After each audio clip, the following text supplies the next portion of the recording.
PIK 1 dan PIK 2. Negara dalam negara atau lepas seperti Singapura dari Malaysia. Guys, tahu nggak? Ada pola aneh di PIK 1 dan PIK 2 yang mirip banget sama Singapura sebelum lepas dari Malaysia. Bisa jadi ini bakal jadi negara. Dalam negara, dulu Malaysia nggak nyangka Singapura bakal lepas. Mereka pikir cuma pusat ekonomi biasa. Tapi lihat sekarang, negara kecil itu malah lebih maju dari Malaysia sendiri. Fakta yang mengejutkan, Singapura dulu bagian dari Malaysia sebelum akhirnya lepas tahun 1960. 5. Penyebab utamanya adalah ketimpangan ekonomi, konflik politik, dan dominasi modal asing. Sekarang lihat PIK, kota elit di atas tanah reklamasi, dikuasai oleh segelintir orang kaya. Kenapa PIK 1 dan PIK 2 bisa jadi negara dalam negara? 1. Dikuasai konglomerat dengan koneksi global.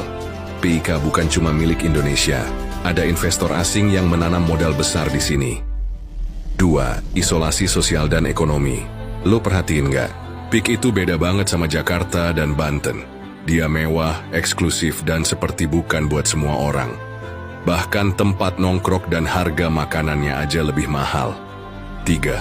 Berdiri di lahan reklamasi. Sama kayak Singapura, PIK juga dibangun di atas tanah reklamasi. Kalau tanah ini makin meluas dan makin mandiri, apa bedanya sama wilayah otonom?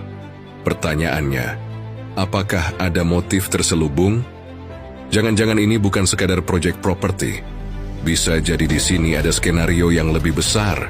Beberapa kemungkinan yang bikin pemerintah harus waspada. 1. Bisa jadi zona bebas pajak. Kalau regulasi lemah, bisa jadi PIK akan menjadi wilayah dengan aturan pajak berbeda dari Indonesia. Investor asing bisa bikin PIK jadi lahan bisnis dan kantong ekonomi yang sulit diatur pemerintah. 2. Penguasaan properti oleh orang asing. Udah banyak yang ngomong harga properti di PIK nggak masuk akal buat rakyat biasa. Berarti dengan luas lahan di PIK 1 dan 2, hanya segelintir masyarakat Indonesia yang bisa beli. Sisanya siapa? Yang beli? Orang asing? Jangan sampai kita jadi tamu di negeri sendiri. 3. Pemerintah kehilangan kontrol secara bertahap.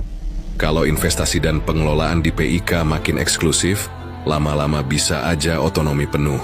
Jangan sampai terulang sejarah Singapura. Dulu Malaysia nggak peduli dan nggak kepikiran, dan tiba-tiba Singapura lepas. Jangan sampai Indonesia mengulang kesalahan Malaysia yang kehilangan Singapura. Solusi buat pemerintah dan masyarakat.